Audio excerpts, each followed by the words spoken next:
हाँ चलिए ठीक है, बोलिए। सर, इसमें जो ये 10th वाला क्वेश्चन है, हाँ हाँ इसका जो ये बी वाला है, बी, हाँ हाँ। सर इसमें जो जो निकालना है तो वो तो निकाल लिए, लेकिन लास्ट में, लास्ट की सेकंड लाइन जो लिखा है, how long does it take for an electron starting for a battery to reach, मतलब जो टाइम निकालना है, सर उसमें प्रॉब्लम आ रही है। बस वो टाइम वाला फॉर्मूला बता दीजिए बस। अरे नहीं, टाइम का उसका ड्रिफ्ट स्पीड निकाल लिया, उसका लेंथ आपको हाँ दिया हुआ, बस हाँ।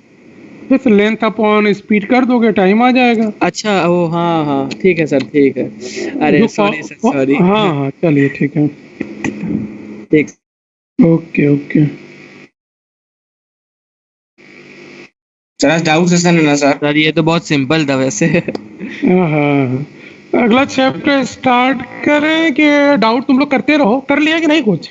हाँ सर, अगला स्टार्ट कर दीजिए, तब तक ये कर रहे स्टार्ट हैं। करिए सर। हाँ, अगला चैप्टर स्टार्ट कर।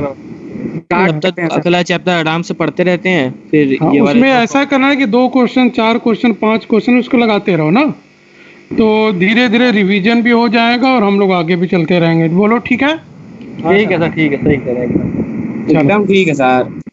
हाँ, तो अगला चैप्टर हम लोग स्टार्ट करते हैं। मूविंग चैप्टर हमारा 4, ये आपका moving charge, moving charges and magnetism. ठीक है, मूविंग चार्जेस एंड मैग्नेटिज्म। अच्छा ये बताओ, इलेक्ट्रिक फील्ड किसकी वजह से डेवलप करता है आपका? चार्ज की वजह से। अगर उसके फील्ड में कोई दूसरा चार्ज लाएंगे तो उसमें फोर्स लगना स्टार्ट करेगा कि नहीं? जैसे, तो इसका मतलब क्या हो गया कि जो अगर कोई चार्ज रखेंगे तो अपने चारों तरफ एक ऐसा रीजन डेवलप करेगा जिसमें किसी दूसरे चार्ज को रखने पे उस पर फोर्स लगना स्टार्ट होता है। ठीक है, उस रीजन का नाम क्या होता है? Electric field. समझ में आ रहा?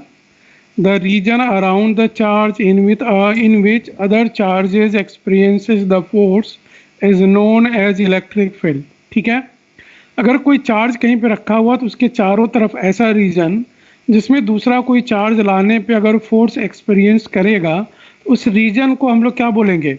Electric field. यानी किसी इलेक्ट्रिक फील्ड में कोई चार्ज ला के रखेंगे तो उस पर फोर्स लगना स्टार्ट होगा। थोड़ा ध्यान देना आप। मान लिया यहाँ पे कोई चार्ज है, क्यों पॉइंट चार्ज है, ये अपने चारों तरफ फील्ड डेवलप करेगा, ये अपने चारों तरफ फील्ड डेवलप करेगा ना। अगर मान लिया यहाँ पे कोई चार्ज ला के रख दो, यहाँ पे कोई चार्ज ला के रख दो, मान लेते हैं इससे जो डिस्टेंस इसका दिया हुआ स्मॉल आर के बराबर, कितना फोर्स लगना स्टार्ट होगा इस पे? बोलो बाबू। के capital Q small Q by R, इतना फोर्स लगना स्टार्ट होगा कि नहीं? Yes sir. यानी किसी का फील्ड में कोई दूसरा चार्ज रखेंगे तो उसमें फोर्स अप्लाई होगा, उस फोर्स का वैल्यू निकाल सकते हैं के Q1 Q2 by are square से। अब इसका मतलब क्या हुआ? ये फोर्स डायरेक्ट नहीं लगता जी। होता क्या है एक्चुअल में, ये जो कैपिटल Q है वो फील्ड डेवलप करता है अपने चारों तरफ। अगर उस फील्ड में कोई दूसरा चार्ज आएगा तो उसमें फोर्स अप्लाई करेगा। तो यानी अगर हम आपसे बोले तो यहाँ पे इलेक्ट्रिक फील्ड का सोर्स क्या है? कैपिटल क्यू चार्ज ना, बोलो। Yes sir. तो फोर्स किस पे अप्लाई करेगा? Force minus small Q applied on the object क्या होगा? क्यू। तो नहीं मान सकते हैं एट रेस्ट, क्योंकि मोशन में भी रहेगा तब भी फोर्स लगेगा, लेकिन बेसिक मान के चलते हैं कि सोर्स क्या हुआ? Charge at rest, force applied on the object, object क्या है यहाँ पे? Q, small Q. इस पे फोर्स कितना लगेगा? फोर्स किस पे लगेगा? क्यू पे लगेगा, और क्यू क्या है आपका? रेस्ट में। तो यानी यहाँ पे सोर्स का जो नेचर होगा उसी पे फोर्स लगाएगा, यानी जो इसको क्रिएट करेगा उसी पे फोर्स अप्लाई करेगा। समझ में? जिस टाइप का सोर्स होगा उसी टाइप के ऑब्जेक्ट पे फोर्स अप्लाई करेगा वो। यानी charge at rest electric field develop करेगा, तो फोर्स किस पे अप्लाई करेगा? On charge at rest. Clear हो गया? चलो अगला पॉइंट मतलब क्या सर है? रेस्ट है तो रेस्ट पे ही सिर्फ अप्लाई करेगा? नहीं, अगर मान लो चार्ज एट रेस्ट, अगर सोर्स आपको दिया हुआ, फोर्स तो मोशन पे भी अप्लाई करेगा, ऐसा नहीं है। लेकिन अगर हम एक स्पेसिफिक केस ले यहाँ पे कि अगर इलेक्ट्रिक फील्ड का सोर्स क्या दिया हुआ, रेस्ट में दिया हुआ, तो फोर्स क्यों जो रेस्ट में होगा क्या उस पर अप्लाई करेगा कि नहीं? बोलो। यस हाँ फोर्स सर अप्लाई अप्लाइड करेगा। ऑन द ऑब्जेक्ट क्यू कैसा दिया हुआ? रेस्ट Yes, में sir. आपको दिया हुआ, ठीक है, यानी उस Yes. पे भी अप्लाई कर सकता है। ठीक है, चलो ठीक है सर। अब आते हैं यहाँ पे। मान लिया आपने कि यहाँ पे कोई करंट आपको दिया हुआ या कोई चार्ज मोशन में है। ध्यान देना आप, अगला पॉइंट, अगर कोई चार्ज है जो मोशन में है, ठीक है, अगर कोई चार्ज मोशन में है, तो इसके बगल में अगर कोई चार्ज रखा हुआ, मान लिया क्यू डैश एट रेस्ट, इस पे फोर्स अप्लाई नहीं करेगा ये। लेकिन अगर यहाँ पे कोई चार्ज मोशन में है तो इस पे फोर्स लगना स्टार्ट हो जाता है जी। समझ में आ रहा? अगर कोई चार्ज मोशन में है, थोड़ा फील करोगे आप, अगर ये चार्ज मोशन में है तो ये जो क्यू डैश है रेस्ट में है, इस पे कोई फोर्स नहीं लगता आपका। लेकिन यही चार्ज अगर मोशन में है तो फोर्स लगना स्टार्ट होता आपका। यानी यहाँ पे इलेक्ट्रिक फील्ड नहीं है, यहाँ पे इलेक्ट्रिक फील्ड के अलावा एक और फोर्स है जो इस पे फोर्स अप्लाई कर रहा आपका। उस फोर्स का नाम क्या होता आपका? Magnetic force. समझ में आ रहा? यानी यहाँ पे लिख लेंगे सोर्स, या ऐसे कर लेते हैं, force applied on Q double dash is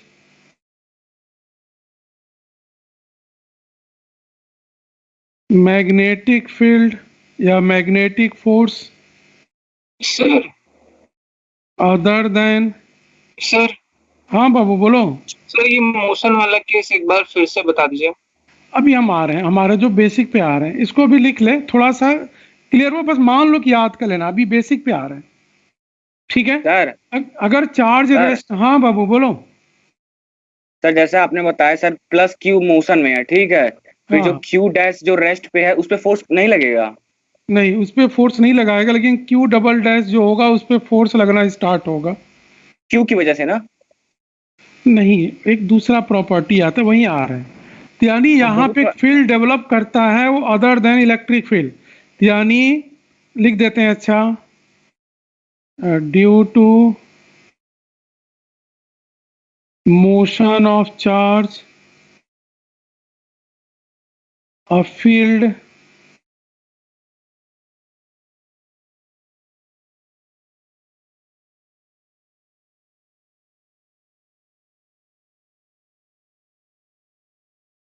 other than electric field is known as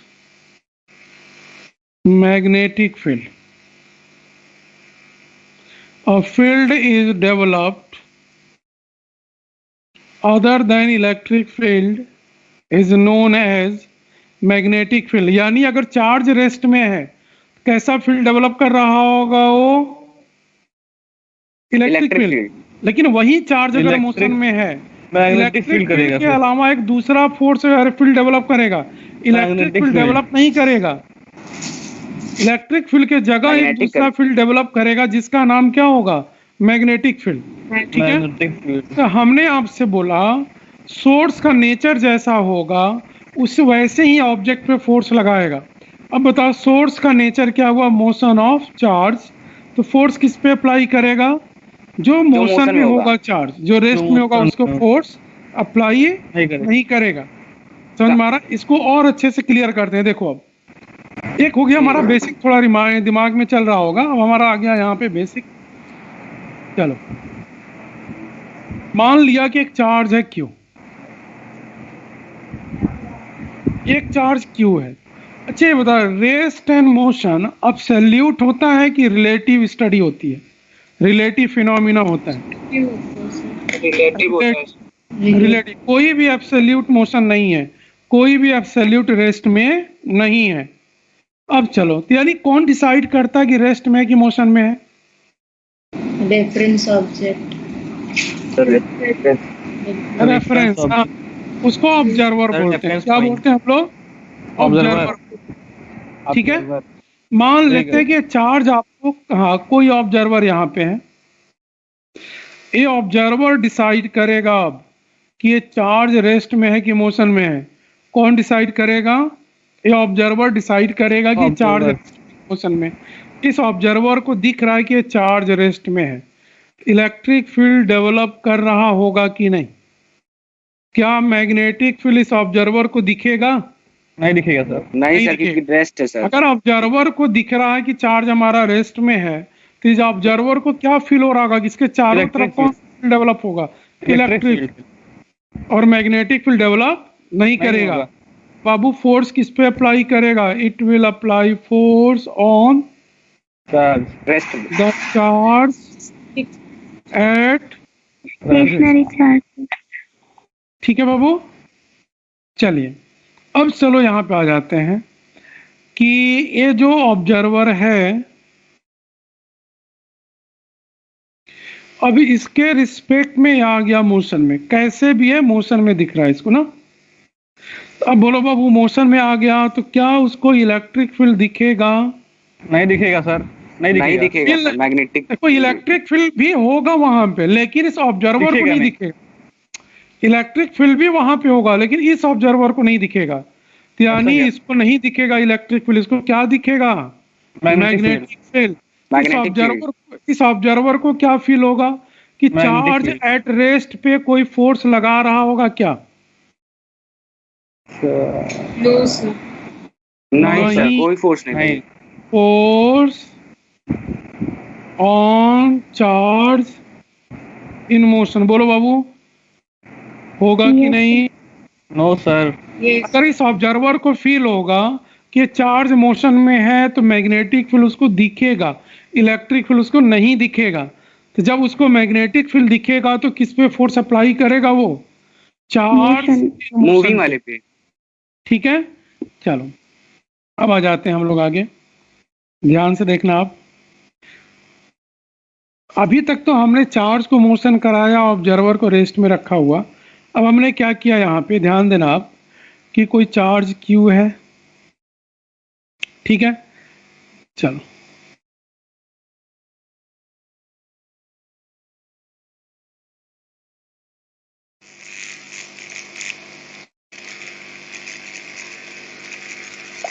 ये ऑब्जर्वर 1 है ना।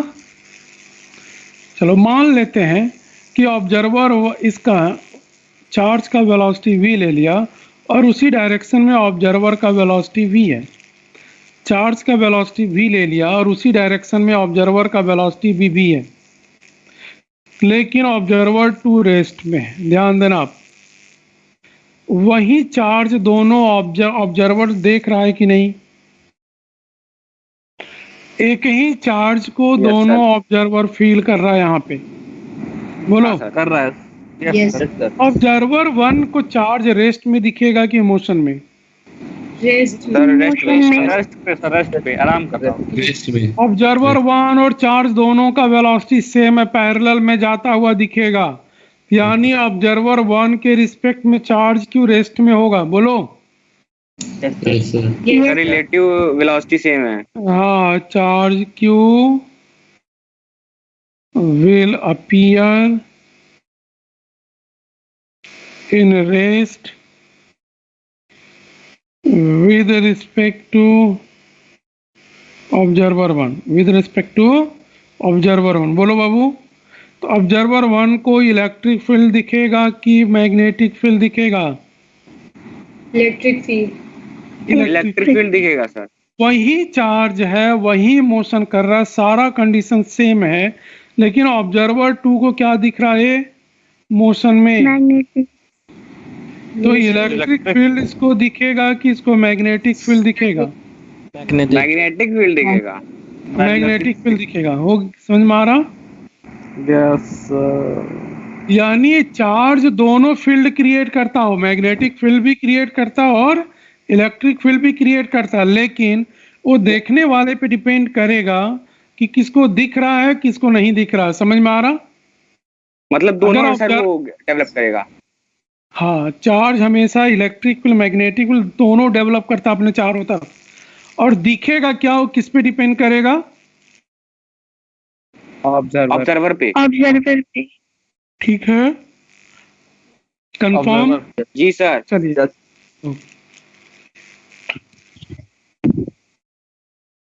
अब बताओ, चार्ज इन मोशन का मतलब क्या होता है आपका? चार्ज मोशन में है। टाइम के साथ उसकी प्लेस चेंज हो रही है। हाँ हाँ, बहुत सही। चार्ज इन मोशन का मतलब उसका पोजीशन, उसका प्लेस चेंज करेगा, यानी करंट एसोसिएट करेगा कि नहीं। भाई चार्ज इन मोशन सर। का मीनिंग क्या हुआ? करंट हुआ। इसका मतलब क्या हुआ? अगर करंट है तो उसके चारों तरफ मैग्नेटिक फील्ड डेवलप कर रहा होगा कि नहीं, बोलो। Yes. अगर करंट है तो हाँ उसके सर, चारों करेक्ट, तरफ yes क्या सर। डेवलप कर रहा होगा? Electric field. Magnetic field. Anjali, magnetic field ना। उल्टा हो गया। अगर चार्ज मोशन में है या करंट है तो मैग्नेटिक फील्ड डेवलप कर रहा होगा कि नहीं, ठीक है? Yes, sir.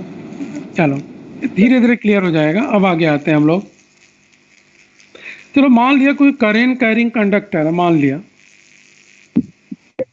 कोई करंट कैरिंग कंडक्टर है ना, इसके अंदर न्यूक्लियस भी होगा, उसमें फ्री इलेक्ट्रॉन भी होगा। तो मान लेते हैं बाबू इसमें फ्री इलेक्ट्रॉन्स हैं, ठीक है? बोलो, मान लिया। यस सर मान लिया। अच्छा मान लेते हैं अभी करंट नहीं है इसमें, कोई करंट नहीं है, मान लेते हैं इसमें कोई करंट अभी नहीं है, तो फ्री इलेक्ट्रॉन रैंडम मोशन करेगा। Yes sir. अगर हम Yes, sir. कोई क्रॉस सेक्शन ले ले, कोई सेक्शन कट कर ले, इतना पोर्शन निकाल ले, इतना पोर्शन निकाल ले, अगर हम बोले कि इस पे नेट चार्ज हमारा कितना होगा, पॉजिटिव होगा, निगेटिव होगा कि जीरो होगा, अगर हम उस कंडक्टर का उतना पोर्शन निकाल लें तो उतने पोर्शन में नेट चार्ज कितना होगा? Sir zero. जीरो जीरो होगा, क्योंकि जितना पॉजिटिव होगा उतना ही इलेक्ट्रॉन होगा, तो नेट चार्ज का वैल्यू कितना आ जाएगा? जीरो। अब बताओ, नेट चार्ज जीरो है तो क्या ये अपने चारों तरफ इलेक्ट्रिक फील्ड डेवलप कर पाएगा? No sir. नो। नहीं कर पाएगा। क्या मैग्नेटिक फील्ड डेवलप कर पाएगा? Yes sir. नहीं सर। No, sir. नहीं, सर क्योंकि चार्ज जीरो है, मोशन नहीं कर होना, पाएगा। चार्ज जीरो नहीं, मोशन में नहीं है ना। ठीक है। चलो सर रैंडम मोशन में तो है ना, लेकिन तो रैंडम मोशन का मतलब इफेक्टिव वैल्यू जीरो हो जाएगा ना, वेक्टर सम करेंगे ना, स्केलर सम तो नहीं है ना। Okay sir. अगर एक की वजह से डायरेक्शन प्लस एक्स में होगा तो कोई ऐसा होगा जिसकी वजह से माइनस एक्स में होगा। ये तो रैंडम चेंज करता रहेगा ना, तो नेट निकालेंगे तो जीरो आएगा।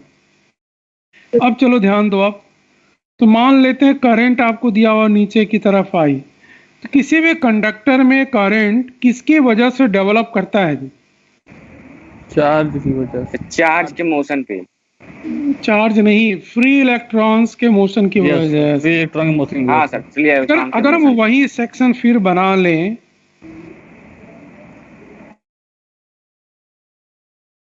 तो ध्यान दो, अगर करंट नीचे फ्लो कर रहा तो इलेक्ट्रॉन किधर फ्लो कर रहा होगा? इलेक्ट्रॉन का मोशन ऊपर की तरफ होगा कि नहीं? थोड़ा बाबू ध्यान दो आप। Yes, मान sir. लिया जितना पहले करंट फ्लो करने के पहले नेट था जीरो, तो जितना इलेक्ट्रॉन इस क्रॉस सेक्शन से बाहर जाएगा, क्या उतना ही इलेक्ट्रॉन इस क्रॉस सेक्शन से अंदर जाएगा क्या? हाँ सर। क्या जितना डेल्टा क्यू बाहर जाएगा उतना ही डेल्टा क्यू अंदर जा रहा होगा कि नहीं जा रहा होगा? Yes sir. जा रहा होगा सर। इसका मतलब जब करंट फ्लो करेगा तब भी नेट चार्ज की वैल्यू कितनी होगी? Zero. जीरो। भाई इलेक्ट्रॉन तो यूनिफॉर्मली डिस्ट्रीब्यूट है ना, तो हर एक पॉइंट का इलेक्ट्रॉन मूव करेगा, तो जितना इलेक्ट्रॉन एक साइड से इंटर करेगा उतना ही इलेक्ट्रॉन दूसरे साइड से बाहर निकलेगा। जाएगा, बाहर जाएगा, ठीक है? आउटपुट होगा। यानी अगर Yes, किसी कंडक्टर में करंट फ्लो भी कर रहा होगा तो नेट चार्ज कितना होगा हर एक सेक्शन पे? 0। जितना इलेक्ट्रॉन होगा उतना न्यूक्लियस होगा, जितना पॉजिटिव चार्ज होगा उतना निगेटिव चार्ज होगा। तो नेट वैल्यू कितना आएगा? नेट वैल्यू कितना आएगा? 0 के बराबर। बोलो बाबू। 0 बराबर है। चलो, क्या कंडक्टर के चारों तरफ इलेक्ट्रिक फील्ड डेवलप करेगा? नहीं हाँ करेगा। Yes sir. या ना? नहीं हाँ करेगा। Yes sir, yes sir. नहीं करेगा ये सर, करेगा। तुम लोग कंफ्यूज हो रहे हो। फील्ड नहीं सर, डेवलप सही- करेगा मोशन में करेगा, चार्ज नहीं, करेगा नेट सर। चार्ज की वजह से। अरे भाई करेगा। जितना पॉजिटिव चार्ज डेवलप करेगा उतना निगेटिव चार्ज, लेकिन नेट चार्ज का वैल्यू कितना है? 0। इलेक्ट्रिक फील्ड की वैल्यू कितनी आएगी? 0 आएगी। 0 करेगा। लेकिन चार्ज कुछ मोशन में है। नेट बहुत करेगा। चार्ज देखो 0 है, लेकिन इलेक्ट्रॉन मोशन में है कि नहीं? हाँ सर। Yes sir. क्या मैग्नेटिक फील्ड भी 0 होगा क्या? नहीं होगा। ऐसा नहीं है सर। मैग्नेटिक फील्ड डेवलप करेगा। करेगा। समझ में आ रहा? अगर किसी कंडक्टर आ में रहा। करंट फ्लो कर रहा होगा तो अपने चारों तरफ क्या डेवलप कर रहा होगा? Magnetic field. Magnetic field. यानी करंट कैरिंग वायर के चारों तरफ क्या डेवलप होता आपका? Magnetic field. ठीक है, क्लियर हुआ? Yes, sir. चलिए, सर लेकिन ये थोड़ा सा इलेक्ट्रिक फील्ड वाला था जो 0 आ गया सर, ये थोड़ा सा। अरे बाबू नेट चार्ज 0 है, मान लो पॉजिटिव चार्ज अपना फील्ड डेवलप कर रहा था, निगेटिव चार्ज भी तो अपना फील्ड डेवलप करेगा। यस। दोनों का डायरेक्शन अपोजिट होगा कि नहीं? यस। नेट कितना आ जाएगा? 0। 0 आ जाएगा। ठीक है, ओके। यानी किसी वायर में अगर करंट फ्लो करेगा तो क्या डेवलप करेगा? मैग्नेटिक फील्ड डेवलप करेगा। तो यानी इसको लिख लेते हैं, current carrying wire creates magnetic field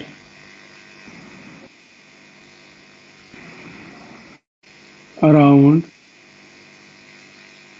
itself।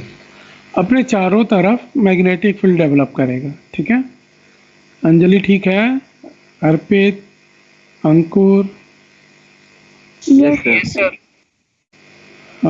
अवदर, अमन, अब्दुल्ला बोल नहीं रहा है, अनन्या, ठीक है। Yes, sir. चलिए, अब हमको पता चल गया कि जहाँ पे करंट कैरिंग वायर होगा वहाँ पे एक अलग फील्ड डेवलप करेगा। उस फील्ड का एक नाम हमने दे दिया, क्या नाम दे दिया? Magnetic field. मैग्नेटिक और फील्ड। हमने और एक पॉइंट और फाइंड किया कि जहाँ इलेक्ट्रिक फील्ड होता है वहाँ पे मैग्नेटिक फील्ड भी होता है। वो ऑब्जर्वर पे डिपेंड करेगा, देखने वाले पे डिपेंड करेगा कि वो वहाँ पे क्या डेवलप करेगा या उसको क्या दिखेगा, इलेक्ट्रिक फील्ड दिखेगा कि मैग्नेटिक फील्ड दिखेगा। समझ में आ गया?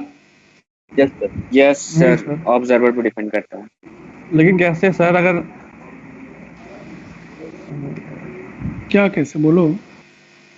जनरेट दोनों होगा पर वो डिपेंड करेगा ऑब्जर्वर पे। अगर Actual दोनों में- सर हाँ, अगर दोनों दिखना चाहिए ना उसको। अरे दिखेगा कैसे? फील होगा ना आपको, अरे दिखता वही थोड़ी है सब feel होना इलेक्ट्रिक चाहिए फील्ड दोनों। Magnetic field. फील तो होना चाहिए दोनों ना सर। अरे फिर वही बात।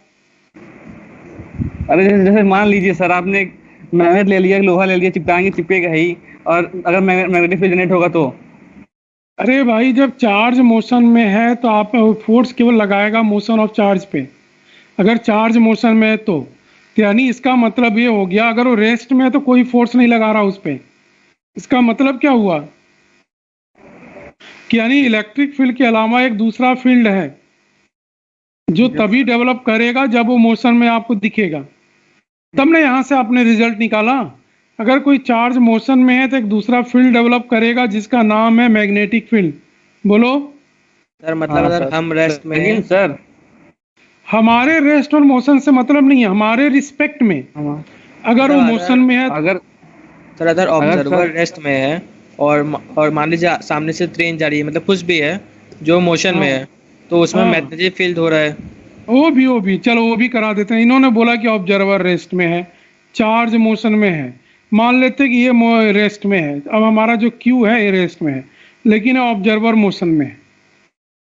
लेकिन ये बताओ इस आदमी को एक बात वही हुई ना, इस आदमी को इधर जाता हुआ फील होगा कि नहीं होगा, बोलो? हाँ सर। हाँ यस सर। यानी उस ऑब्जर्वर को फील होगा कि चार्ज नीचे की तरफ भाग रहा, तो क्या उसको दिखेगा? वहां पे इलेक्ट्रिक फील्ड उसको फील होगा, मैग्नेटिक फील्ड फील उसको होगा। मैग्नेटिक फील्ड फील होगा।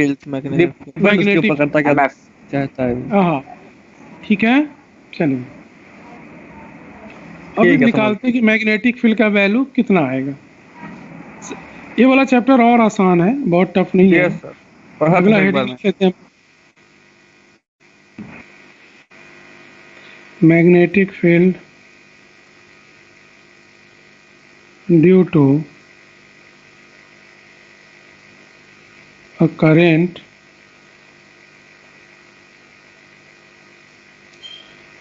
carrying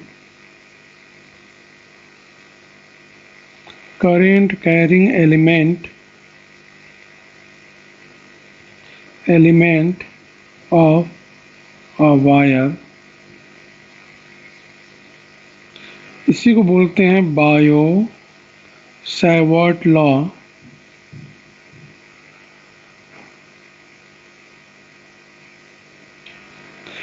magnetic field due to a current carrying element of a wire, इसको बोलते हैं Biot Savart law.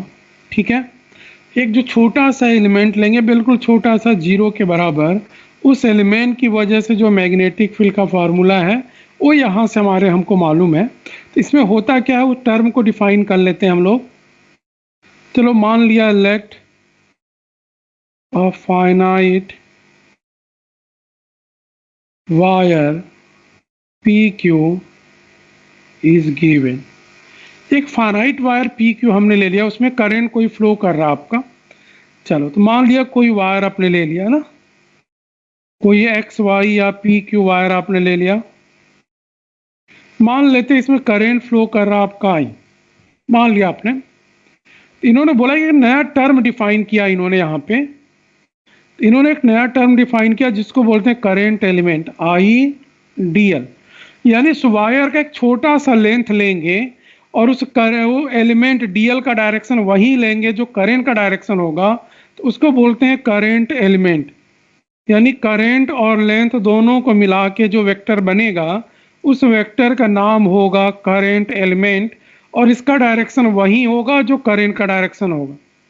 Current element का डायरेक्शन वही होगा जो करंट का डायरेक्शन होगा। सर हाँ सर, डीएल यानी सर एक छोटा सा लेंथ होगा सर, बिल्कुल जीरो के बराबर। उस वायर को delta length.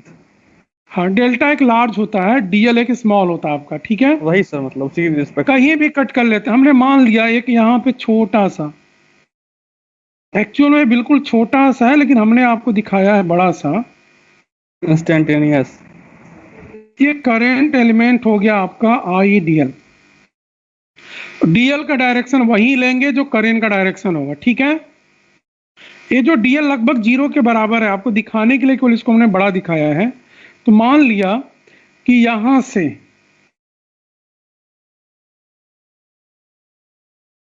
Small are position vector पे कोई पॉइंट आपको दिया हुआ पी, इस वायर से कोई भी एक जनरल पॉइंट आपने ले लिया पी, उस पी का उस एलिमेंट से पोजीशन वेक्टर कितना दिया हुआ आर।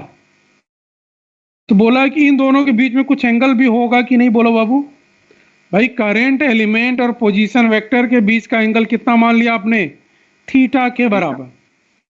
ठीक है, तो उन्होंने बायो सावर्ट लॉ इन्होंने बोला कि इसकी वजह से जो मैग्नेटिक फील्ड डेवलप करेगा उसकी वैल्यू इतनी होगी, यानी D B is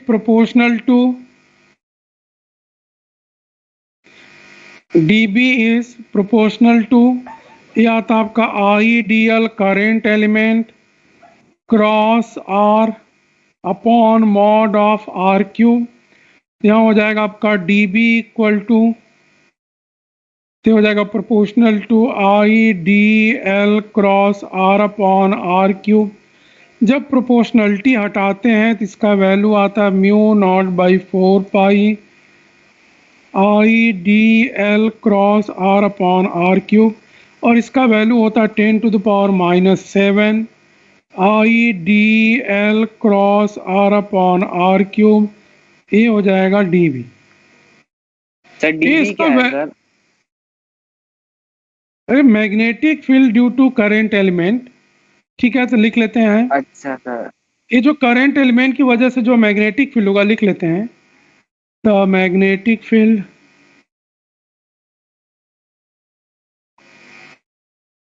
due to small current element IDL. The magnetic field due to small current element IDL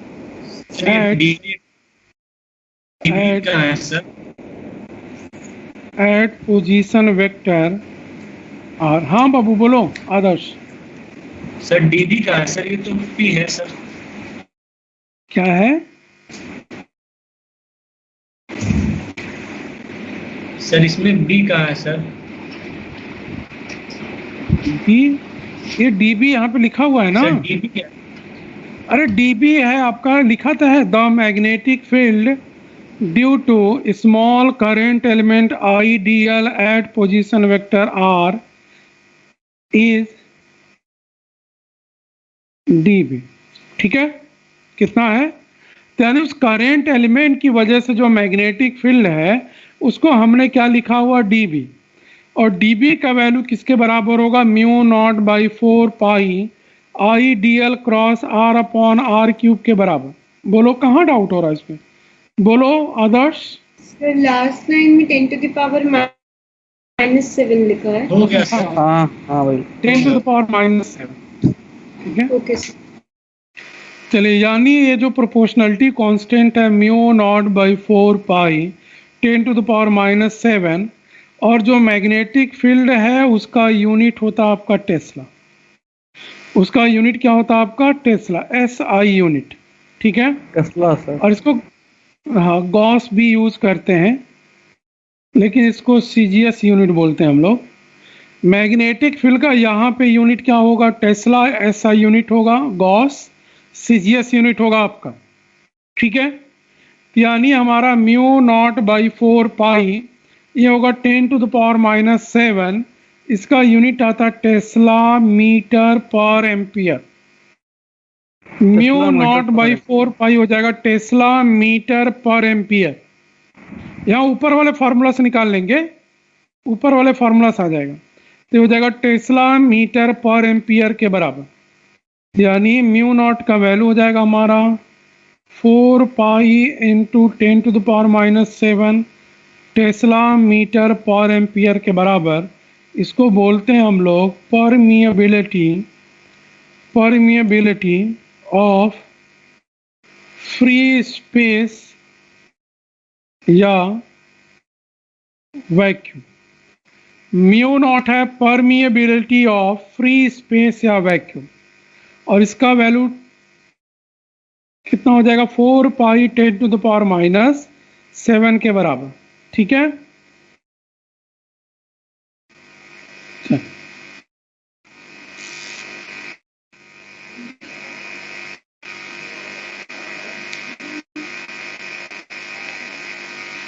और याद रखना आपकी 1 टेस्ला का वैल्यू होता है 10⁻⁻5 गॉस।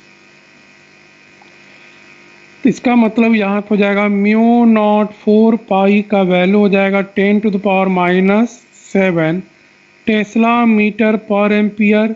ये है आपका SI यूनिट में, और इसका वैल्यू हो जाएगा 1 गॉस सेंटीमीटर पर एम्पियर। ये हो जाएगा हमारा CGS में। तो यानी CGS में μ0/4 का वैल्यू आता है 1, और SI यूनिट में होता है आपका 10⁻⁻7। क्लियर हुआ? ये वैल्यू थोड़ा याद रखना आपको। बोलो बाबू अनन्या। हाँ सर क्लियर हो गया। Yes. ठीक है, ये याद रखना आपको। ठीक है, अच्छा ये बताओ dB का वैल्यू निकालने के लिए आपको ये वाला फार्मूला याद रखना, ये वाला फार्मूला याद रखना आपको। dB = μ0/4 IDL cross R upon R cube. ये बताओ यहाँ पे क्रॉस प्रोडक्ट है कि नहीं? यस यस सर है। सर। Yes sir. तो क्रॉस प्रोडक्ट का जो रिजल्टेंट होता है वेक्टर क्वांटिटी होता है कि स्केलर क्वांटिटी होता है? वेक्टर क्वांटिटी होता है। वेक्टर। वेक्टर। तो वेक्टर को स्टडी कैसे करते हैं हम लोग? कैसे करते हैं? उसका डायरेक्शन। मैग्नीट्यूड अलग से निकालते हैं, उसका डायरेक्शन अलग से निकालते हैं, बाद में दोनों को मल्टीप्लाई कर देते हैं। हमारा Yes, sir. तरीका यही है कि नहीं?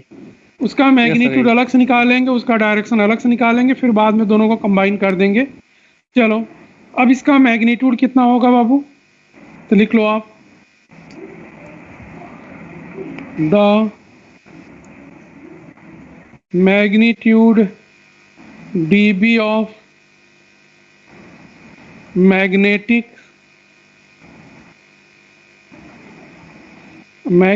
field due to ideal, तो हो जाएगा आपका dB हो जाएगा mu naught by 4 pi I dl r into sine theta upon R cube. आर कैंसिल हो जाएगा तो यहाँ स्क्वायर हो जाएगा। तुम्हारा dB का वैल्यू हो जाएगा mu naught by 4 pi I dl into sine theta upon R का स्क्वायर। बोलो, ये हमारा मैग्नीट्यूड हो गया। ठीक है, उस करंट एलिमेंट की वजह से मैग्नीट्यूड हो गया आपका I dl sine theta upon R square. बोलो इसमें क्या क्या चाहिए आपको मैग्नेटिक फील्ड निकालने के लिए? उस करंट एलिमेंट का लेंथ चाहिए, करंट चाहिए, और थीटा किनके बीच का एंगल है वो चाहिए सर। ठीक। सर बिटवीन द वायर से वायर सर लूप बनाएगा उसके बीच का एंगल। ध्यान से देखो ना, बोलो जल्दी से, थीटा किनके किनके बीच का एंगल होगा? रेडियस और लेंथ के बीच। डीएल और पोजीशन वेक्टर, समझ में आ गया? Yes sir. Theta is the angle between current element and position vector R. यानी जो पोजीशन वेक्टर आर होगा, जो करंट एलिमेंट डीएल होगा, आईडीएल होगा, उनके बीच का एंगल होगा। क्लियर हो गया? क्या क्रॉस Yes, sir. प्रोडक्ट का डायरेक्शन निकालने आता है कि सिंपली निकाल लेंगे हम लोग? आता निकाल लेंगे सर। वो उससे निकालेंगे sir.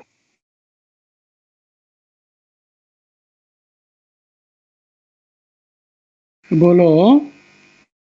Sir right hand thumb rule लगाइए।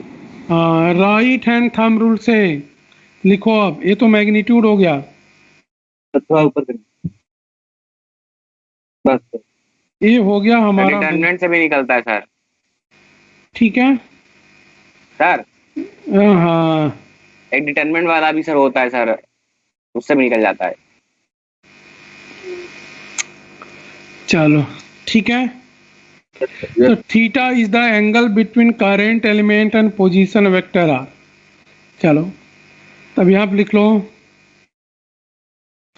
The direction of dB vector, the direction of magnetic field is along the direction of I dl cross r या dl cross r। समझ में आ रहा? I कांस्टेंट हो जाएगा, I dl cross r या dl cross r मान सकते हो आप। यानी direction of magnetic field is along the direction of I dl cross r। ठीक है, हम लिख लेते हैं, the direction of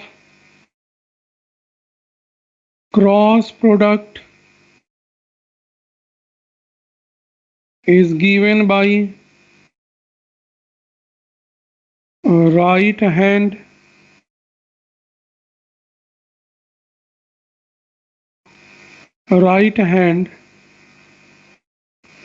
thumb rule।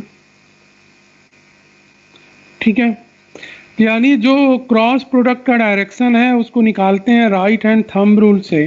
इसका मतलब आइडियल क्रॉस आर का भी डायरेक्शन कैसे फाइंड करना होगा, राइट हैंड थंब रूल। उसमें है क्या, राइट हैंड थंब रूल क्या है?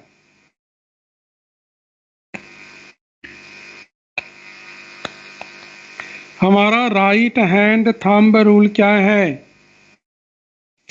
सर फिंगर को फील्ड की डायरेक्शन में कर्ल कर लेंगे, थंब रहेंगे डायरेक्शन में करते हैं और जिस डायरेक्शन में थंब पॉइंट पड़ता है वो डायरेक्शन जाती है। Yes sir. अभिषेक बोलेगा और कोई नहीं बोलेगा, एक एक बोलो। अभिषेक बोलो बाबू।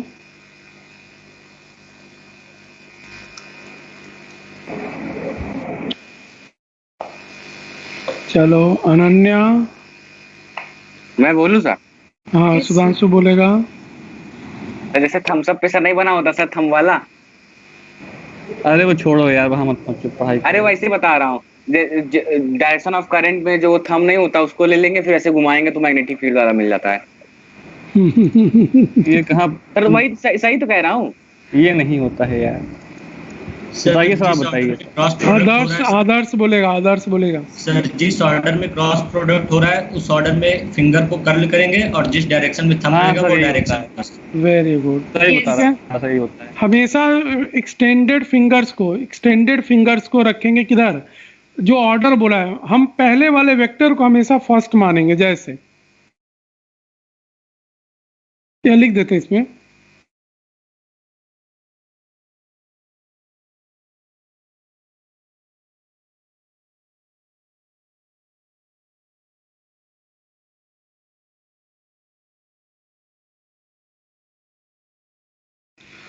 put the extended fingers along first vector,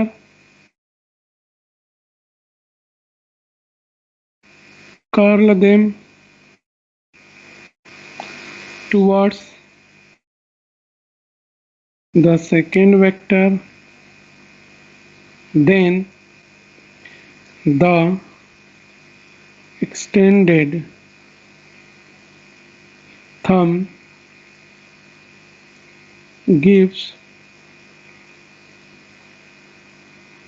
the direction of magnetic field।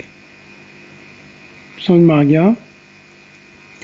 अरे नहीं, ये मैग्नेटिक फील्ड के बारे में तो अभी बोला ही नहीं गया ना। Then the extended thumb gives the direction of cross product. Current नहीं, कुछ नहीं करना है अभी, कुछ भी की मेंशन नहीं है ना। अब चलो हम आ जाते हैं यहाँ पे। तो हमारा जो डीबी है ये प्रोपोर्शनल टू है I D L cross R. बोलो बाबू, हमारा ए है और सारा वैल्यू कांस्टेंट है। तो हमारा DB is proportional to I D L cross R. तो जो हमारा करेंट एलिमेंट है यहाँ पे हमारा फर्स्ट वेक्टर हो गया, और जो पोजीशन वेक्टर है आर, ये हमारा सेकेंड वेक्टर हुआ कि नहीं? बोलो बाबू। Yes sir. तो फिंगर किसके लॉन्ग रखेंगे? फर्स्ट वेक्टर की तरफ। Yes sir. उसको कर्ल किधर करेंगे? सेकेंड वेक्टर की तरफ। तो जो एक्सटेंडेड थंब आएगा, जैसे मान लो ऐसे आपने कर्ल किया, फिंगर को केवल एक ही डायरेक्शन में कर्ल कर सकते हैं, नहीं पाम की तरफ, अपोजिट में कर्ल नहीं कर पाओगे आप। सर यानी पाम का डायरेक्शन सेकेंड वेक्टर की तरफ। दूसरा रूल भी है, पाम का जो डायरेक्शन है किधर होना चाहिए? सेकेंड वेक्टर की तरफ। सेकंड वेक्टर की तरफ। ऐसे भी समझने के लिए लिख देते हैं। सर थोड़ा ऊपर कर दीजिए, नोट कर लें उसको। ओके बाबू, इसको कर लो। ये तो ऐसे लिखवाया गया बच्चों की तरह, लिख लो। अच्छा लिखना तो स्क्रीनशॉट ले जल्दी से यार, लिखो। नहीं लिखना चाहिए, ये सब आदत नहीं करो, भूल जाएगा सब। बाद में लिख लेना ना, छुट्टी होने के बाद आराम से। नहीं भाई, तुरंत करना चाहिए। टाइम, तुम्हारा ही टाइम बर्बाद होगा। तुम जितना टाइम बचा रहे हो उससे ज्यादा टाइम बर्बाद होगा। थोड़ा ऊपर कर दीजिए सर, तब लिख ही लेते हैं सही से। हाँ बस हाँ इतना। हमेशा लिखना चाहिए बाबू, लिखने पे चीजें याद हो जाती हैं। वही तो लिखेंगे, बाद में फिर याद हो जाएगा ना सर। अरे नहीं, उसके बाद तो तुम लोग सोचा करो रिवाइज क्या करो। ये भी सही कह रहे हैं।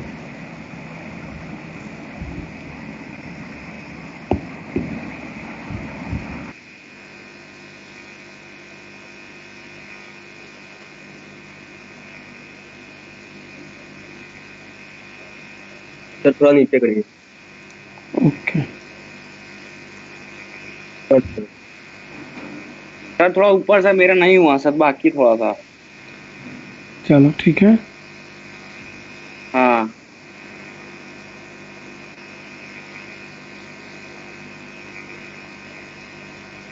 सर थोड़ा सा नीचे करिए, थोड़ा।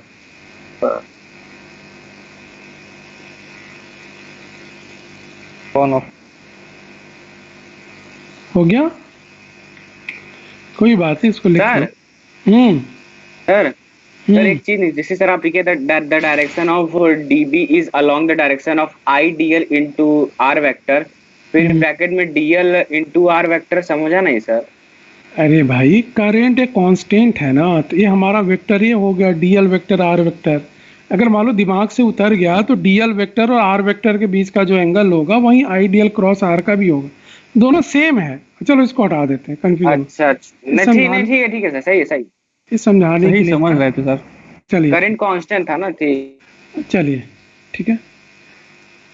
अब हुआ यहाँ कहाँ पे सर अभी मेरा? जल्दी नहीं, लेट हो रहा, जल्दी हाँ बस बस इतना रह, बस एक मिनट दे दी। अरे कर रहे हैं, अब जाओ।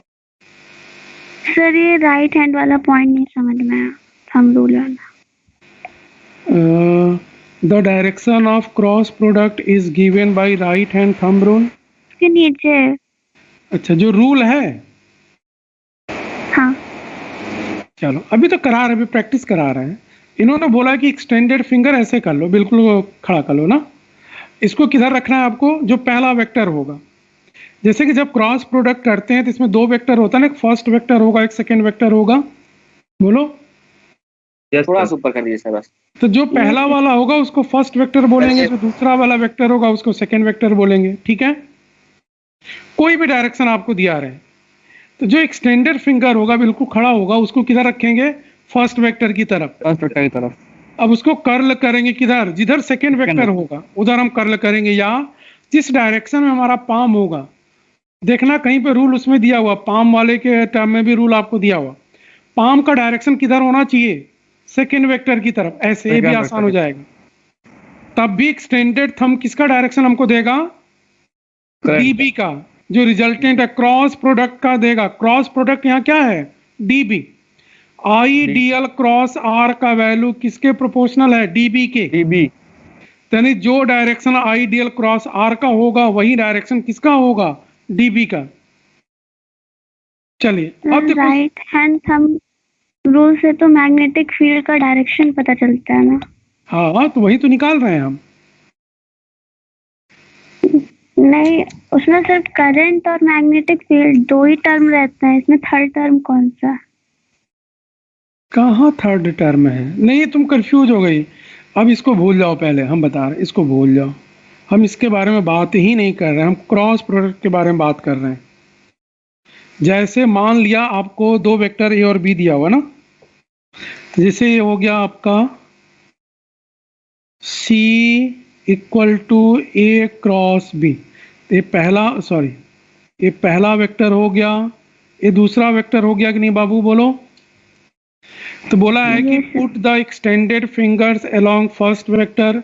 जो भी वेक्टर ए का डायरेक्शन होगा उसके अलोंग फिंगर रखेंगे। Curl them towards the second vector. B की तरफ उसको कर्ल करेंगे, यानी पाम का डायरेक्शन किधर होना चाहिए? बी की तरफ। Then the extended thumb gives the direction of cross product, यानी क्रॉस प्रोडक्ट यानी ए क्रॉस बी। ध्यान दो। Yes sir. A cross B, यही ए क्रॉस बी आपका सी के बराबर है कि नहीं? बोलो। जो डायरेक्शन ए क्रॉस बी का होगा वही डायरेक्शन हमारा सी का होगा, क्योंकि सी और ए क्रॉस बी दोनों सेम है। बोलो। क्लियर हुआ? Yes sir. क्रॉस प्रोडक्ट का मीनिंग हो गया ए क्रॉस बी, और ए क्रॉस बी ही किसके बराबर है? सी के बराबर है। कंफर्म? चलिए अब हम आते हैं अपना बेसिक पे। हमको निकालना है मैग्नेटिक फील्ड। अच्छा बाबू, इसमें एक और तरीका, बहुत सिंपल तरीका कर लेते हैं हम लोग। ये काम आता है कभी कभी, कि फिंगर को हमेशा कर्ल करने की जरूरत नहीं है, वो तो हमारा रूल हो गया। एक तरीका और है, फर्स्ट वेक्टर की तरफ क्या रखेंगे?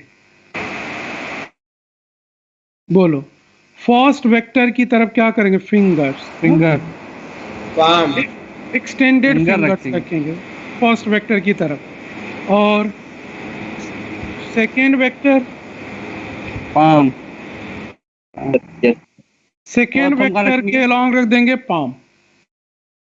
हम तो इस तरह एक्सटेंडेड फिंगर रखेंगे कि पाम का डायरेक्शन किधर होना चाहिए?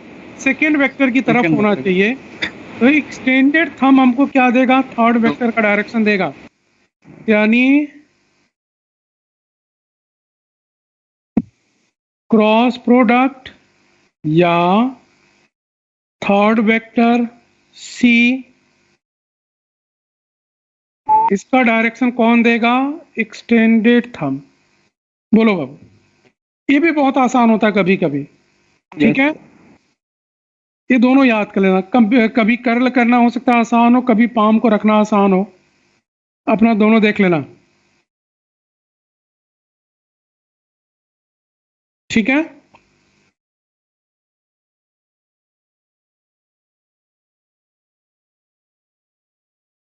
यस हो गया। चलिए अब थोड़ा प्रैक्टिस कर लेते हैं। देखो अभी कंफ्यूजन दूर हो जाएगा, थोड़ा प्रैक्टिस कर लेंगे तभी चीजें दूर हो जाएंगी, कंफ्यूजन नहीं होगा। मेरे अच्छा पूरे चैप्टर में डायरेक्शन ही डायरेक्शन है, तो इसको अच्छे से प्रैक्टिस करना हम लोगों को।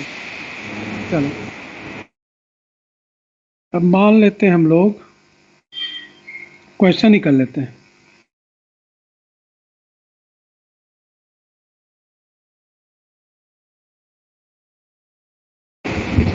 सर थोड़ा सा ऊपर कर दीजिए। लिखो शशांक। हो गया sir. Okay, find direction of cross product, इसको और सिंपल कर देते हैं, find the direction of DB if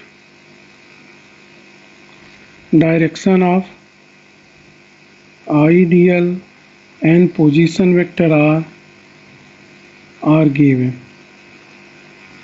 इन्होंने बोला कि आइडियल का डायरेक्शन, आर का डायरेक्शन आपको दिया हुआ, तब आपको डीबी का डायरेक्शन फाइंड करना है। तो हमको मालूम है since DB is equal to mu naught by 4 pi I D L cross R upon R Q.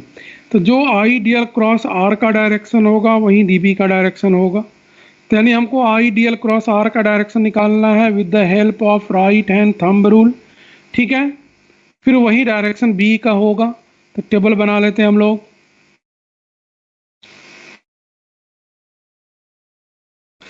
पहले में हो जाएगा आई डी एल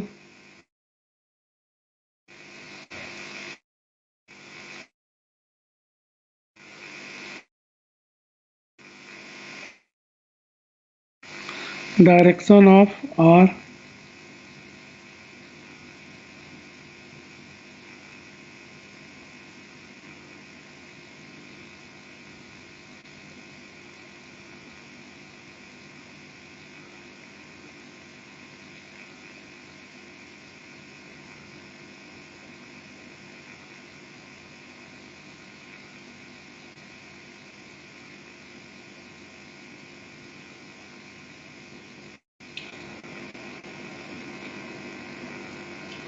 चलो हम लोग एंगल अच्छा लेंगे, 90 डिग्री 90 डिग्री 90 डिग्री पे लेंगे।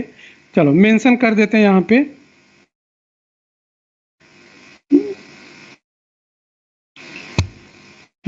डायरेक्शन मालूम है आप लोगों को ना? जैसे कि मान लिया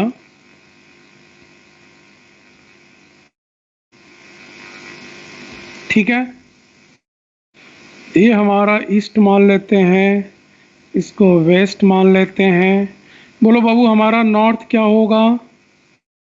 ये शायद हमारा नॉर्थ होगा क्या? सर ऊपर रहेगा। ये साउथ मारेंगे अभी। 3D में नॉर्थ ऊपर नहीं है, 2D में नॉर्थ ऊपर होता है आपका, 3D में हॉरिजॉन्टल प्लेन में होगा। यस ये हमारे लिए अप होगा, ये हमारे लिए डाउन होगा। बोलो बाबू। Yes sir. ये east North, west west। North south बिल्कुल सही है। सही है सर, एकदम करेक्ट एक्यूरेट। चलिए ये हमारा डायरेक्शन हो गया। अब हमको इसको परपेंडिकुलर पे ही रखना है तो अच्छा रहेगा। तो मान लेते हैं डायरेक्शन ऑफ आइडियल दिया हुआ ईस्ट में,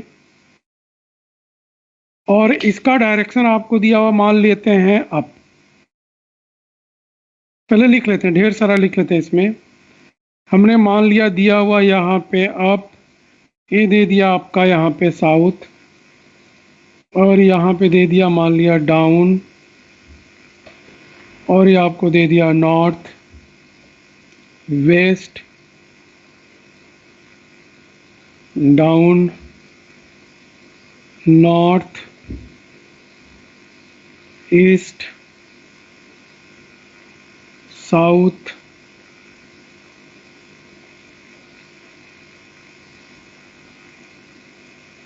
waste, south, down, south, up, तो यहाँ नॉर्थ, ईस्ट है, नॉर्थ अप कर लेते हैं, नॉर्थ, तो यहाँ पे हम लोग कर लेते हैं वेस्ट कर लेते हैं,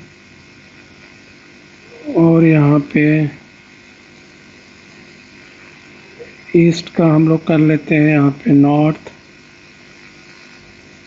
ईस्ट का कर लेते हैं वहाँ पे अप है, तो यहाँ पे डाउन। चलो डाउन का थोड़ा सा अच्छे से जल्दीबाजी नहीं करना, अच्छे से प्रैक्टिस करना आपको। डाउन कर दिया, यहाँ पे नॉर्थ आपको लिखा हुआ, हमने ले लिया ईस्ट ले लिया, डाउन का हमने साउथ ले लिया। चलो अप दिया हुआ, हाँ बाबू बोलो बाबू, इसको लिखो।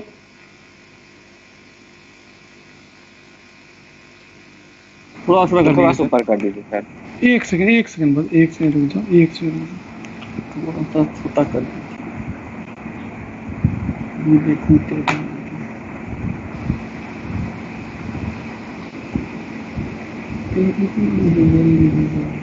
चल बस ठीक है। बढ़िया से हाथ से प्रैक्टिस करके, ऐसे नहीं, टाइम लगेगा इसमें, इतना जल्दी नहीं आएगा। पहले सारा कर लेना फिर बात होगी। सर पहला वाला आप बता दीजिए। अच्छा ठीक है, चलो यहाँ पे हमको निकालना डीबी का डायरेक्शन। तो हमारे लिए फर्स्ट वेक्टर क्या होगा? आइडियल। तो फिंगर किसके अलोंग रखेंगे? आइडियल। फर्स्ट वेक्टर की तरफ। पाम किधर होना चाहिए, यानी फिंगर को Second कर्ल vector की किधर तरफ। करेंगे? सेकेंड वेक्टर की तरफ। चलो ईस्ट में है, यानी हम फिंगर को रखेंगे ईस्ट में ऐसे, और पाम ऐसे घुमा के कहीं भी रख सकते हैं कि नहीं? बोलो। हाँ सर। लेकिन रखना कहाँ हमको? अप, ईस्ट ऊपर की तरफ। तरफ। अप। ईस्ट में ऊपर की तरफ पाम होना चाहिए। तो बोलो एक्सटेंडेड तरफ थंब बाहर जाएगा। आ रहा कि नहीं? Yes sir. तो डायरेक्शन क्या हो जाएगा? अप। साउथ। साउथ में मारेंगे अभी। अब कहाँ जा रहा? नहीं डाउन हो जाएगा, अब सही अरे जाएगा। हॉरिजॉन्टल प्लेन में ऐसे ही रखे हैं, पाम ऊपर की Yes, तरफ sir. होगा, तो समझ गया। एक्सटेंडेड थंब हॉरिजॉन्टल प्लेन में ही होगा, और साउथ होगा बाहर की तरफ। समझ गया क्यों? ये हमारा हो जाएगा साउथ, इसको ऐसे भी लिख लो आउटवर्ड। हमारा नॉर्थ है इनवर्ड, ऐसे भी लिख लो आप, कभी इनवर्ड आउटवर्ड में भी बोलता है ना। इसको जल्दी से पूरा कर लो, उसके बाद डिस्कस करेंगे। पूरा डिस्कस करेंगे, तुम लोग गलत से ही कर लो, 5 मिनट या 10 मिनट टाइम ले लो, घबराना नहीं है इसमें। माइक ऑफ कर लो सब।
हो गया किसी का।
हो गया। सर बस 5 मिनट और सर। एकदम बढ़िया से, मतलब एकदम अच्छे से कर लेना है ना।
सर पूरा हो गया सर। ओके।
हो गया सर। ओके। हो गया सर। सर हाँ बाबू बोलो। सर जैसे आपने पहला वाला किया है तो उसमें मतलब ईस्ट में अपना कैसे रखना है? अरे अपना हाथ को सेट करो इस तरह, कहीं भी ऊपर नीचे साइड में, ऐसे हाथ को सेट करो। ऐसा नहीं है कि मतलब हाथ वैसे होगा, सेट करना होगा उसको। ठीक है, किसको सेट करना है? राइट हैंड को सेट करना होगा आपको। चलो दूसरा वाला क्वेश्चन कराते हैं। अप, यानी जो पहला वेक्टर है ऊपर की तरफ है, यानी जो फिंगर होगा ऊपर की तरफ होगा। तो हमने फिंगर रख दिया ऐसे। हम किसी भी डायरेक्शन में पाम को रख सकते हैं कि नहीं, बोलो बाबू? यस सर, रख सकते हैं। लेकिन हमको पाम किधर रखना है? साउथ की साउथ तरफ में। और साउथ हमें हमारा किधर है? आउटवर्ड मतलब आउटवर्ड है सर। अगर हम अपना ये स्क्रीन देखेंगे तो हमारे लिए आउटवर्ड ऐसे मेरी तरफ होगा, तो हम ऐसे पाम रखेंगे। Yes, बोलो। sir. Yes, एक्सटेंडेड थंब हमारा जा रहा है ईस्ट की तरफ। बोलो, ध्यान दो पहले। यस फिंगर ऊपर रखना Yes, है, sir. पाम रखना है बाहर की तरफ। तो हमको दिख रहा है एक्सटेंडेड थंब हमारा ईस्ट की तरफ जा रहा है ऐसे ना। बोलो। Yes sir.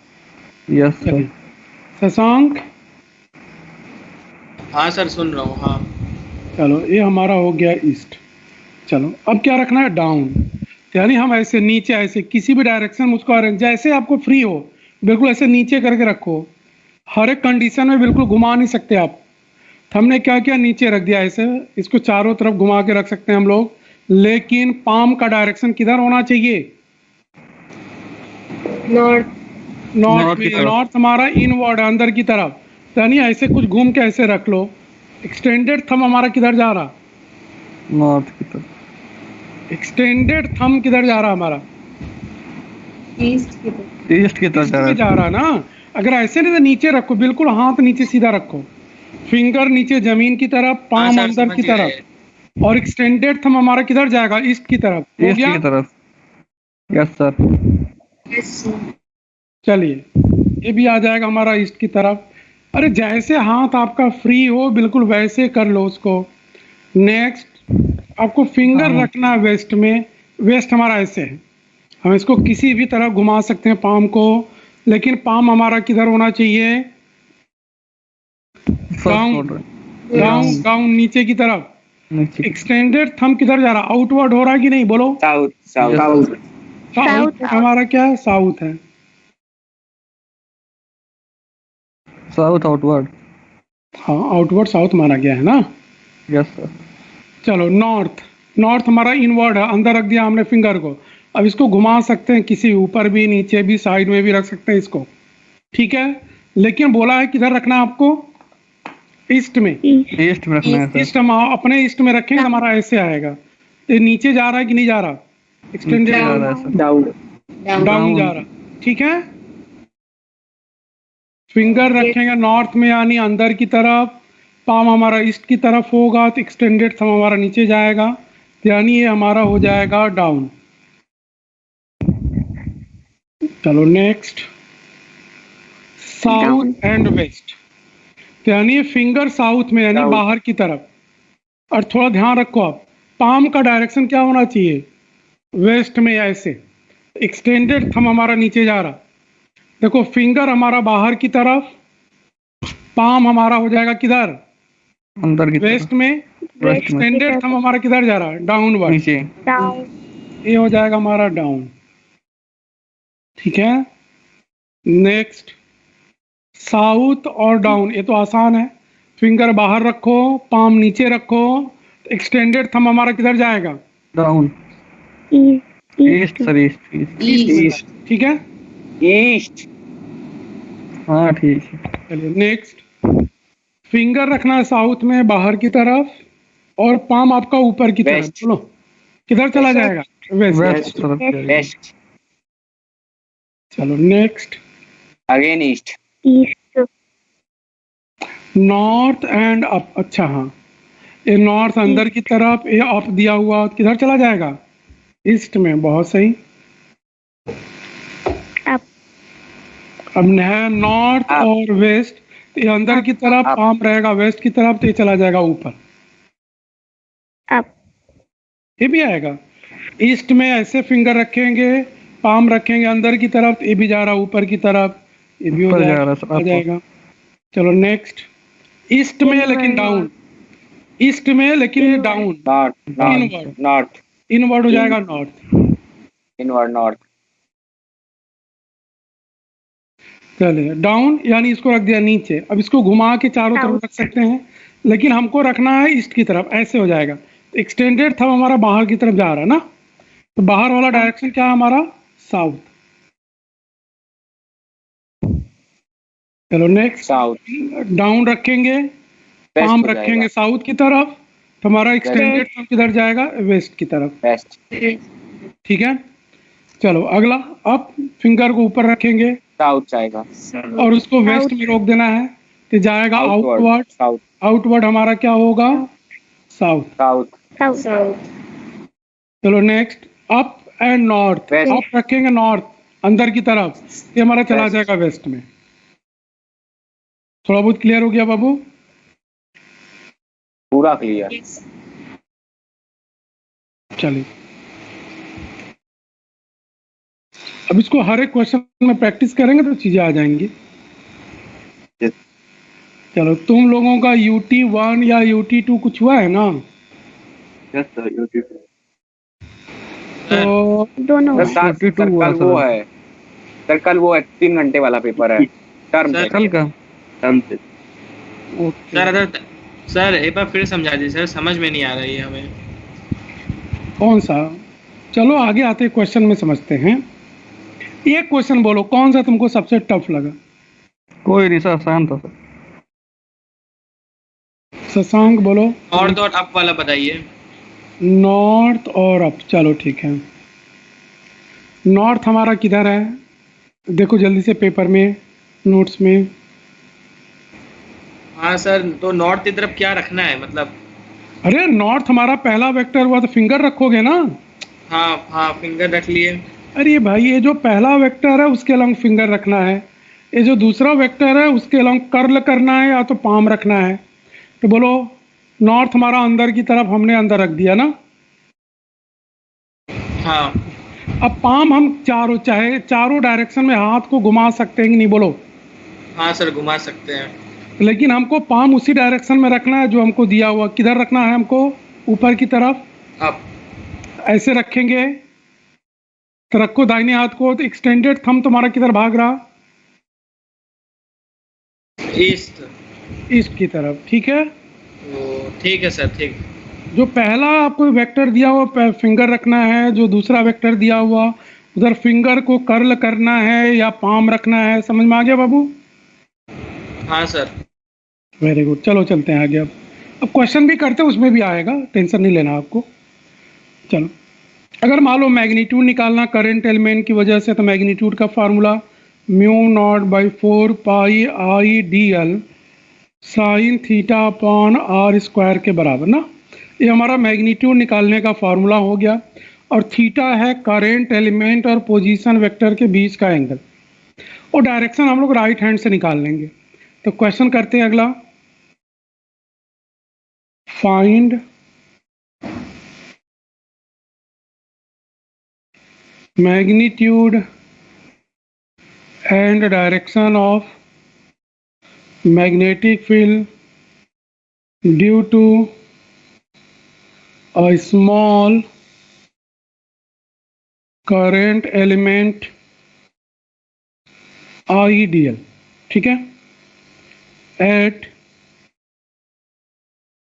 points P and Q। ये दिया हो, कोई पॉइंट हम ले लेंगे। चलो, इसको x मान लिया, इसको y मान लिया। ओरिजिन पे करंट एलिमेंट हमने रखा है, बिल्कुल छोटा सा पॉइंट की तरह, जीरो की तरह। ये हमारा आइडियल हो गया ना, ये हमारा आइडियल हो गया। और आइडियल का मैग्नीट्यूड आपको दिया, मान लिया 0.2 एम्पियर मीटर। इसका यूनिट एम्पियर मीटर ही आएगा कि नहीं आएगा, आइडियल। तो करंट एलिमेंट का मैग्नीट्यूड आपको दे दिया 0.2 एम्पियर मीटर, एक्स के लॉन्ग दिया हुआ। इन्होंने 2 पॉइंट ले लिया, एक यहाँ पे, सॉरी एक यहाँ पे ले लेते हैं हम लोग, ये पहले यहीं पे कर लेते हैं। इसको P मान लिया, इसको Q मान लिया, इसको R मान लिया, इसको S मान लिया, P Q R and S। ठीक है बाबू, इन चारों पॉइंट पे हमको मैग्नेटिक फील्ड निकालना है और डिस्टेंस सबका दिया हुआ सेम, R मान लिया, R मान लिया, R मान लिया, R, और R का वैल्यू आपको दे दिया मान लिया 2 मीटर के बराबर। ठीक है, अब चलो हमको क्या क्या वैल्यू चाहिए बाबू, हम पहले P पे निकालते हैं। एट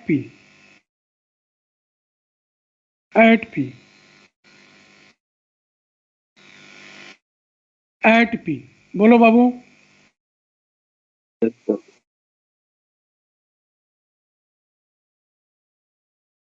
क्या क्या चाहिए, डायरेक्शन बाद में निकालेंगे, पहले मैग्नीट्यूड निकालेंगे हम लोग। क्या क्या चाहिए हमको आइडियल चाहिए, साइन थीटा चाहिए, आर चाहिए ना। चलो सर, आइडियल का वैल्यू आपको दे दिया है 0.2, आर का वैल्यू दे दिया है 2, आपको थीटा चाहिए। थीटा किनके किनके बीच का एंगल है, ध्यान देना, एक करंट एलिमेंट हो गया और ये पोजीशन वेक्टर यही होगा कि नहीं, बोलो। Yes sir, 90। Yes sir, OP vector यही पोजीशन वेक्टर होगा, तो कितना एंगल हो गया, 90 डिग्री।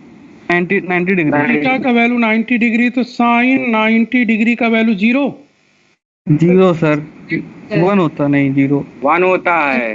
चलो, तो dB का वैल्यू कितना हो जाएगा, म्यू नॉट बाई 4 पाई यानी 10 टू द पावर -7। आइडियल कितना होगा 0.2, साइन 90 डिग्री का वैल्यू 1/2 का स्क्वायर, तो ये हो जाएगा हमारा 0.2 by 4 into 10 to the power -7, तो हो जाएगा 20 by 4 into 10 to the power -9, हो जाएगा 5 into 10 to the power -9 tesla. इतना टेस्ला उसका मैग्नेटिक फील्ड होगा। ठीक है, अब आते हैं डायरेक्शन पे, बोलो डायरेक्शन। शशांक कहाँ गए तुम, डायरेक्शन बोलो बाबू। एक्स वाई जेड एक्सिस है, एक्स है, वाई है, जेड है।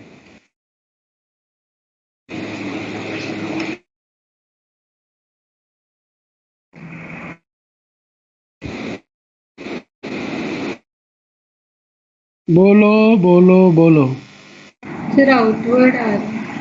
हाँ देखो, करंट एलिमेंट एक्स के लॉन्ग दिया होता है, फिंगर को रखेंगे एक्स के लॉन्ग, पाम हमारा किधर होना चाहिए, वाई की तरफ, वाई के लॉन्ग, एक्सटेंडेड थंब हमारा आएगा बाहर ना, तो बाहर वाला डायरेक्शन क्या होगा, आउटवर्ड या प्लस जेड ना। तो यानी अगर हम इसको वेक्टर के साथ लिखेंगे तो 5 इंटू 10 टू द पावर -9 क्या लिखेंगे, के कैप, ये हमारा हो जाएगा टेस्ला। बोलो बाबू, ये हमारा डायरेक्शन के साथ हो गया मैग्नेटिक फील्ड, बोलो। यस सर, ठीक है, हाँ सर। चलो एक बात और यहाँ पे हम लोगों को आगे यूज करना है, जैसे मान लो कोई प्लेन है, अगर कोई चीज बाहर निकल के आता है आउटवर्ड, तो उसको डॉट से डिनोट करते, पता भी होगा। अगर कोई अंदर जाता है तो उसको क्रॉस लिखते हैं, समझ में आ रहा है कि नहीं आ रहा। अगर सर्कल में डॉट बना हुआ, ये होता है सिंबल आउटवर्ड का, यानी ये बता रहा है कि बाहर की तरफ आ रहा वेक्टर। कहीं पे क्रॉस बना हुआ, इसका मतलब होता है ये अंदर जा रहा है, इनवर्ड, याद रखना सिंबल। तो यानी यहाँ पे मैग्नेटिक फील्ड अंदर जा रहा है कि बाहर आ रहा है, डॉट बाहर आ रहा, आउटवर्ड ना। चलो जल्दी से बोलो क्यू पे बाबू, क्या मैग्नीट्यूड सेम होगा क्या क्यू पे और पी पे। यस सर, बिल्कुल। चलो तो एट क्यू, किसी को डाउट है मैग्नीट्यूड में, नो सर। चलिए इसका डायरेक्शन क्या होगा, ध्यान से, फिंगर रखेंगे करंट के लॉन्ग, पाम का डायरेक्शन नीचे की तरफ, ये जाएगा इनटू, क्रॉस हो जाएगा, यानी ये हो जाएगा इनवर्ड, और हमारा इनवर्ड क्या है बाबू, -z, यानी अगर इसको डायरेक्शन के साथ लिखेंगे 5 into 10 to the power -9 minus के कैप यानी क्रॉस ना। सर एक बार पूरा जूम आउट कर दी, थोड़ा सा हम एक बार वो ले लें, मतलब देख लें, छूटा है थोड़ा सा। चलो ठीक है, कर लो, लिख लो, हो गया।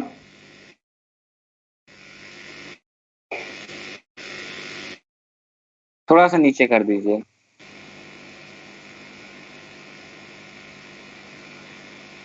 नीचे का है सर, नीचे। अच्छा अच्छा, ये हाँ, बस 1 मिनट रुक जाइए।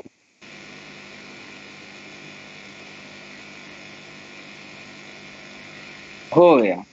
तुम लोगों का कुछ बच्चों का पीटीएम होगा, जिनका हम पहले बात किए थे जिन बच्चों से ना, उन्हीं नहीं बच्चों का पीटीएम हम करेंगे।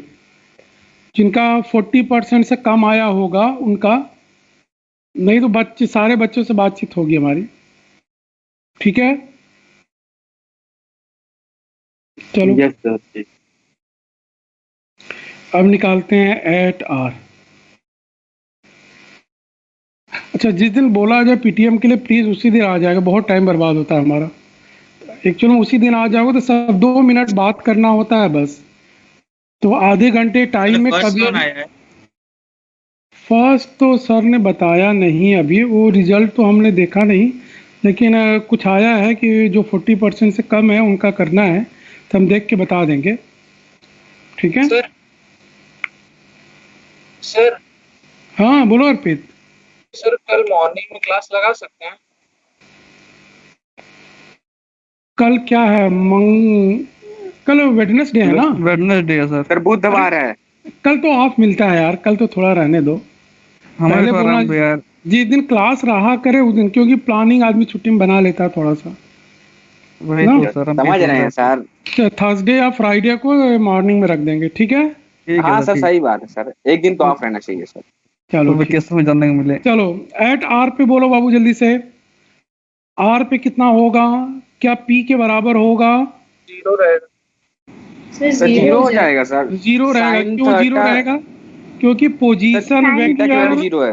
हाँ, थीटा 0 यहाँ पे थीटा का वैल्यू बहुत से 0 डिग्री आ जाएगा। तो यानी अगर करंट एलिमेंट के लाइन में कहीं पे भी कोई पॉइंट हो, कहीं पे भी कितना भी डिस्टेंस पे, हमेशा उस एलिमेंट की वजह से मैग्नेटिक फील्ड की वैल्यू कितनी आ जाएगी?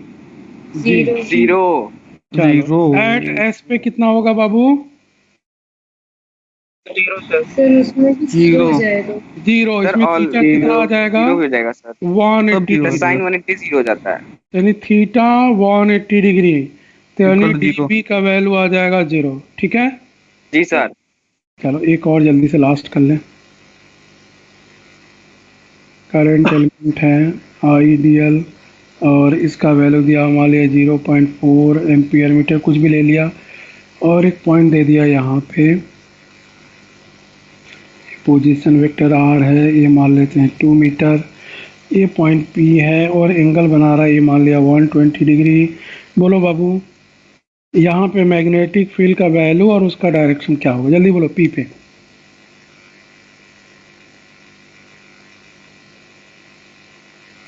नेक्स्ट क्लास जब भी होगा हम लोगों का पीटीएम होगा, केवल उन्हीं बच्चों का होगा जिन बच्चों का नाम हम टीम पे भेजेंगे ना, सारे बच्चों का नहीं है, तो इसलिए घबराना नहीं है। ठीक है सर। तो सिर्फ फिजिक्स में 40% है कि ऑल ओवर 40% कम आएगा सर इसका? नहीं, सबका मतलब 40% से जो कम है, फिजिक्स में, केमिस्ट्री में, मैथ में, सबका अलग अलग। ठीक है सर, समझ गए। और उसमें डरना नहीं है, बस बातचीत होता है। डरना नहीं, डरता सर है। 0.5 into 10 की पावर -8। 10 की पावर 8। जल्दी बोलो, टाइम हो गया। 0.5 into 10 की पावर -8। 0.5 into 10 की पावर -8। अरे ठीक है, 10 की पावर -7। आईडीएल का वैल्यू 0.4। साइन 120 डिग्री कितना होता बाबू? √3/2 होता है। √3/2। √3/2 माइनस नहीं होगा, पॉजिटिव ही रहेगा सर। पॉजिटिव है। 0 से लेके 180 डिग्री साइन पॉजिटिव में ही होता है। यस सर, हाँ, फर्स्ट क्वाड्रेंट सही, में करता है ऑल टाइम। और नीचे r का स्क्वायर, 2 का स्क्वायर, तो हो जाएगा आपका √3/2 into 10 to the power हाँ √3/2 into 10 to the power -8 Tesla के बराबर। हो गया बाबू? Yes, तो sir. ध्यान देना। चलो Yes. ओके, तुम ठीक है, लोग थोड़ा सा अपना वो करके रखना ना। ठीक है सर। सर इसका डायरेक्शन क्या होगा सर सर? हाँ सर डायरेक्शन बोलो, North एक side. सेकंड, एक सेकंड डायरेक्शन बोलो। सर मेरे सर ये आउटवर्ड बताओ होगा कि क्या? करंट एलिमेंट का सेंस हमारा ऐसा है, फिंगर को रखेंगे रेड लाइन के लॉन्ग, बोलो बाबू, और पाम जो पॉइंट है पाम की तरफ होना चाहिए, बोलो। Yes, sir. पाम आउटवर्ड हमारा ऊपर रहेगा, तो एक्सटेंडेड थंब होगा कि नहीं Point. होगा? Extended Outward. thumb. Outward. तो नहीं, यहाँ पे Outward. मैग्नेटिक फील्ड का डायरेक्ट, हाँ बोलो बाबू। सर जैसे सर मेरा शुरू का थोड़ा सा छूट गया सर, तो आप वो नोट्स भेज देंगे सर, एकदम शुरू से छूटा हुआ है। कौन सा शुरू सा क्या? Electrostatic. नहीं नहीं, शुरू से ये नोट सर, आज वाला सर, थोड़ा शुरू से छूटा हुआ है। वो तो भेज चलो, देंगे यार, वो भेज चलो देंगे। भेज देंगे, ठीक है सर। चलो नहीं है ना? अभी भेज देंगे। हाँ सर एकदम सर, ये काम बड़ा अच्छा, अभी भेज देते हैं जो। हम्म, लेकिन सर चलो, अभी वाले में ठीक है, लीव करो तुम लोग। ठीक है सर, चल रहे हैं। नमस्ते। Thank you sir. Thank you नमस्कार नमस्कार, थैंक यू सर। चलो ठीक है। Thank you sir. Thank you sir, leave कर ले रहे हैं सर। हाँ भाई ठीक है sir, thank you. Thank you sir. Okay okay bye.